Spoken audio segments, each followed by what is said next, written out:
பச்சை பயிறு சாப்பிட்றதுனால என்ன நன்மைகள் அப்படின்னு பார்த்தீங்கன்னா வெயிட் லாஸ் பண்ணலாம். அது மட்டும் இல்லாமல் இது வந்து முளைக்கட்டி சாப்பிட்றதுனால ரத்தத்தில் இருக்கிற சுகரை வந்து கண்ட்ரோல் பண்ணுது. அதாவது அதோட அளவு அதிகரிக்காமல் கம்மி பண்ணுதுங்க.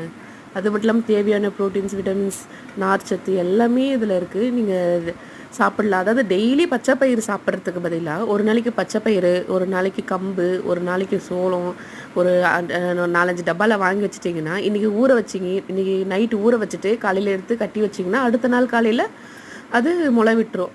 டெய்லி ஒன்று ஒன்று இந்த மாதிரி பண்ணிகிட்டே வந்தீங்கன்னா உங்களுக்கு 7 நாளைக்கு 7 விதமான சத்து மாவு கஞ்சி ரெடியாக இருக்கும். சத்து மாவு கஞ்சின்ற தானிய வகையும் ரெடியாக இருக்கும். உங்களுக்கு உடம்புக்கும் நல்லது. ஹேய் ஹெல்த்தி கொண்டுட்டு வரணும். அன்ஹெல்த்தின்னு சொன்னீங்கன்னா